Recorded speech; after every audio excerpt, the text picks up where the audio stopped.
Hey everyone, welcome back to My Chess Journey, episode number 12. In the last episode, number 11, we were able to get back on a winning track thanks to some things that I learned from watching Gotham Chess on YouTube. And hopefully in today's video, I can get you another win. I've been practicing some different openings for playing black. So we'll see if we end up playing white today. I'll either probably do the London System slash Queen's Gambit, or I might try to do something risky and go for something called the Scholar's Mate. So I'm not sure, but we'll see what happens in today's episode. Let's get into some chess. All right, let's get into the game.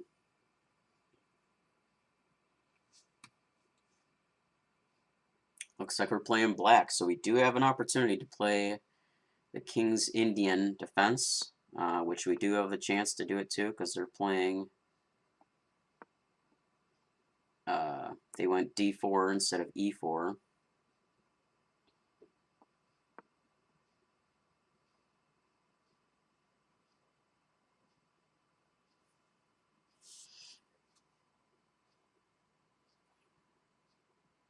Hopefully we can do our full setup here, but we do have to pay attention to what they're doing.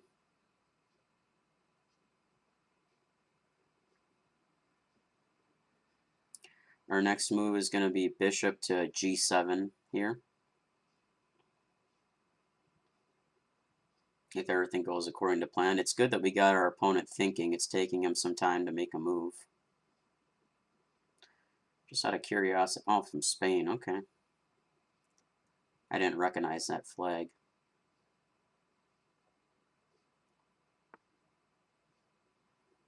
Okay. If he goes here, we take. If he goes there, we take. If he takes here, we take that. If he goes here, we take. So we're still in good position. Castle.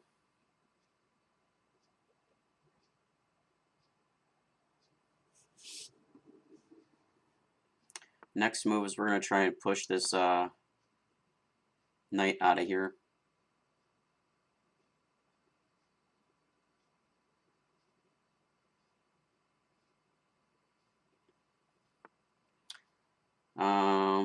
If we go here, we threaten this. Goes here, we're defended, goes back, goes here. We don't really have anything.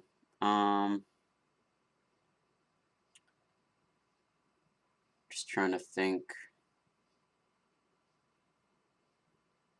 If I bring this out, no.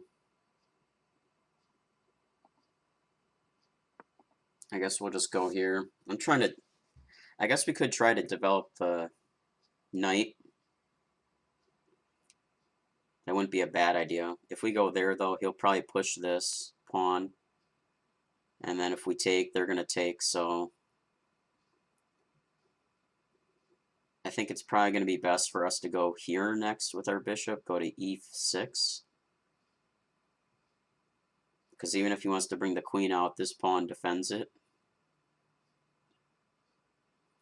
And this way, this knight is completely boxed in unless he wants to go back. Okay, so if we trade,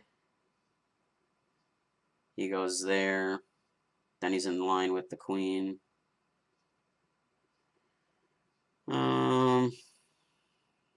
If I let him take, we take. Yeah, we don't really want to do anything there. I think we're gonna go here. We're gonna, like we planned on going, go e6. If he wants to take, he can take. It's not a big deal. And then we're gonna try and move our knight up to c6.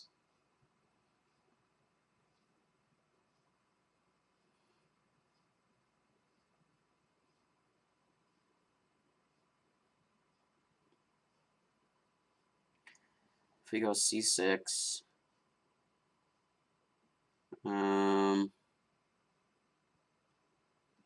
Maybe we actually want to get this pawn up to c5 and pressure him to take.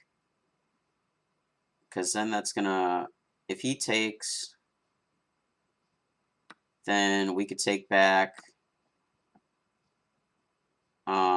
Then he might take our queen, but we can take him with our castle, our rook. I'm not totally opposed to that.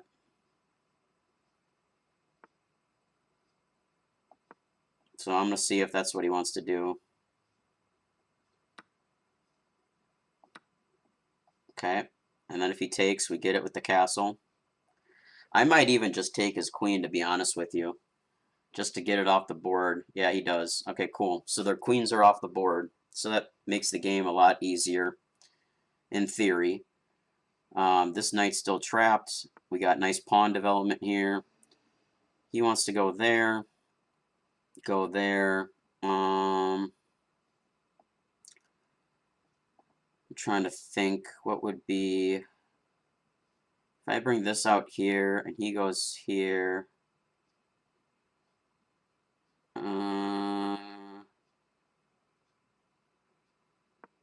let's just do this, because this will defend this spot.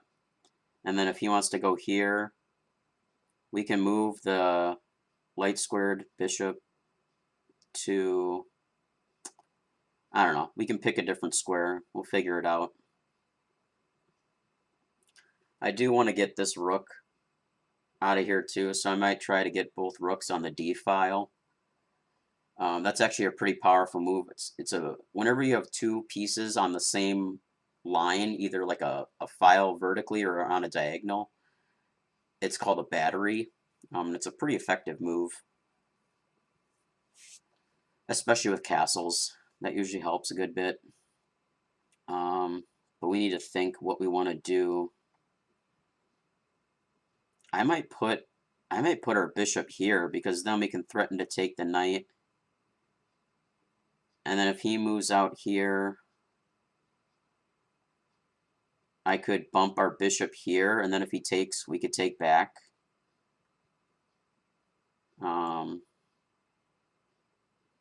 It's an idea.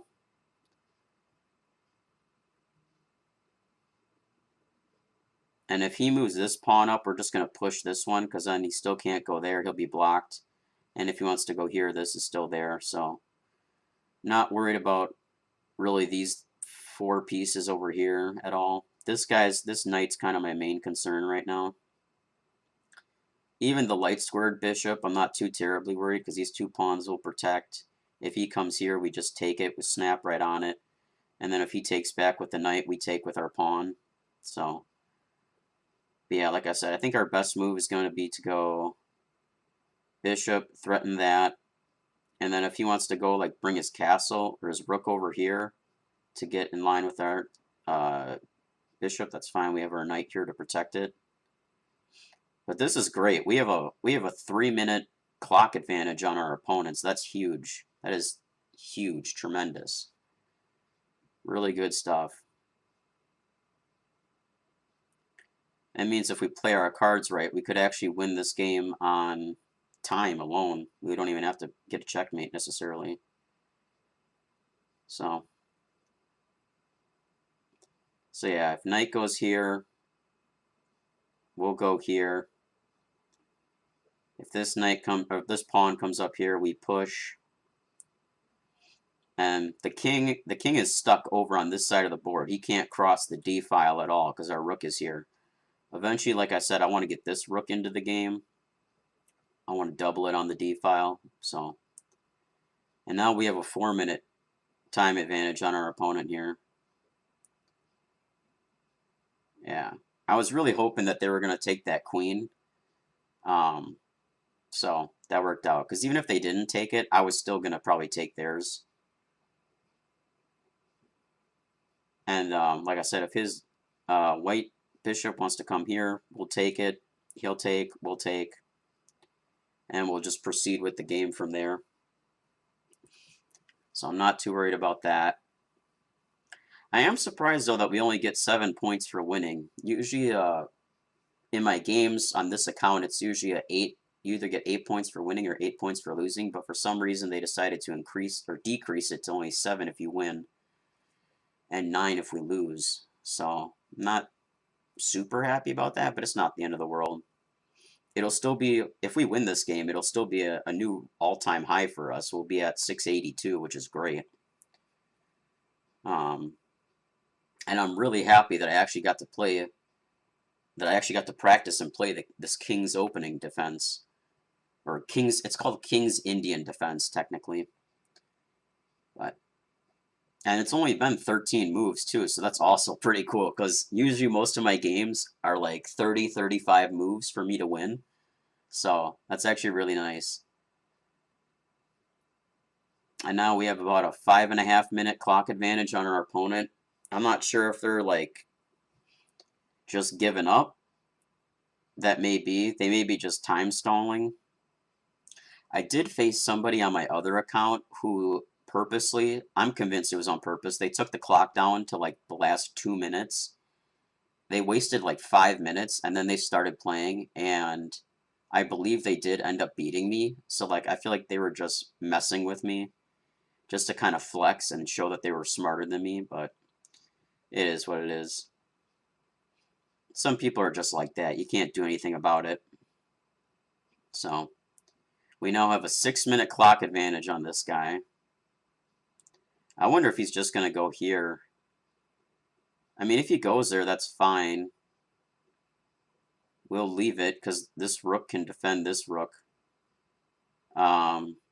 If he goes there, I'll probably bring the bishop. I'll probably bring the bishop to this square here on g4. I think that's probably what I'll do. That seems like a good move. So, and now our opponent has under a minute left, and we have a 7-minute clock advantage on our opponent here.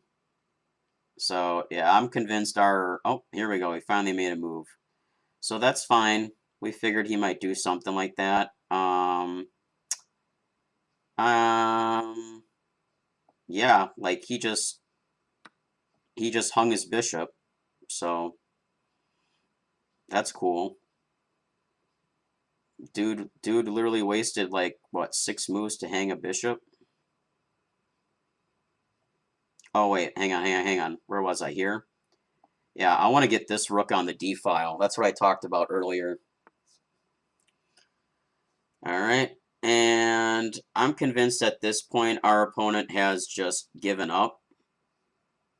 So that's fine. They can take. We're going to go. Let's see. If I take that, he goes there. If I take that, he takes back. I take back. His knight is still blocked in.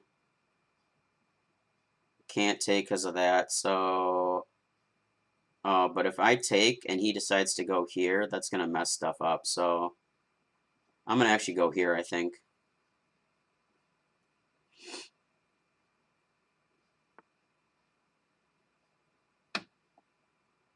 And I'm actually okay with that.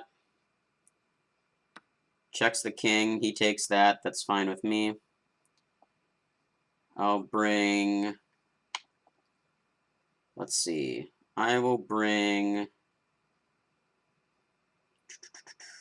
I'm gonna bring my knight out here. I don't know why our opponent wasted 7 minutes just to hang that bishop there. Like I said, I think they just gave up. I think they just gave up because they couldn't think of a good move.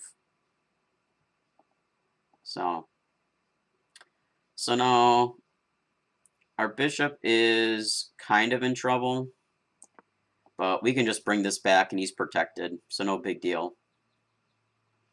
And I can just move my rook out of the way. We don't really have to worry about anything because our opponent wasted 7 minutes to make that stupid move with the bishop. So we're +4 on material, and he's not even going to bother making another move. And like that, We get another win, baby. 2 in a row. We're back on track. It's looking great. I'm super pumped, and we'll get into this game analysis right now. So happy that we're back on the winning track now. We got 2 wins in a row. This is great stuff. Absolutely great. You love to see it. Love to see it. I'm going to be interested to see how well we actually played, like what our percentage here is. So we'll go to the game review. How did we stack up against Mr. Jose? Jose. We played at an 85.8% accuracy. Our opponent, to be fair, did play with a 76.1% accuracy. Neither one of us, 0 brilliant moves. We had 1 great move, they had none. We had 6 best moves, they had 5. Neither of us made a mistake, neither of us made a miss, but our opponent made the one and only blunder. We did not. So this is actually one of my most flawless games that I have played here. And this is going to be interesting to see. So how this momentum bar here changes. Everything's pretty standard. White, okay, so right there, that just gave us our first advantage of the game. They did not like them putting their knight there. The machine is liking all of our moves. We get another advantage here with them moving their queen to d2. Instead, they should have moved pawn. I wonder why, because we could have just moved the knight here and then, well, no, we wouldn't have been able to take. So I don't know. That's interesting. The machine or engine likes our move still right here. Okay, so this is our first, I guess, inaccuracy of the game. It brings the momentum back to 50-50. They wanted us to go, oh, they just wanted us to take. But that would be stupid, because then if we took that, then the queen would come here and take that, and then the queen has free reign to mess with, well, it can't mess with that or that, but it could have, well, it couldn't have messed with that either, I guess. So, I mean, to be fair, yeah, that's fair. We could have taken it, true. I didn't see it at the time, so I'd rather play safe than sorry. That was a good move. So that was a move I was thinking whether if I should go knight c6. I was kind of thinking what I should do next, and then I saw that pawn, and I'm like, well, c5 doesn't look too bad. So engine likes that. They didn't like them taking it. We take back, that's good. They did good, we did good. They played that exactly like we wanted. They took the queen when we gave it to them. And to be fair, we were going to do the exact same thing back to them. Yeah, that's what I said. This was the weird thing. They hung a bishop. They gave it away for free. And they took 7 minutes to do it. They were at, oh, I'm sorry. Well, it took about 5.5, 6 minutes of their time to make that move. So that was great. Took it for free, and I think connecting your rooks is a great way to help white develops the knight. Yeah, once they made that move with the knight, or I'm sorry, the bishop. Once they made that mistake with the bishop, that just gave us 95% momentum on our side. So that move there pretty much sealed it, and like I said, I think they just kind of gave up hope after that maneuver. The engine didn't like them going there, but, you know, they were fine with us doing what we did with the horse, or knight, sorry. I don't like using the technical terms all the time, but yeah. And yeah, we won on time. It would have been nice to do a checkmate, but it's fine. A win's a win. So with that, we get our second win in a row in the books. Hopefully we can carry this momentum forward into episode number 13. And with that, I'm going to leave you guys to it. You have a great day, and I'll see you on episode 13. Later.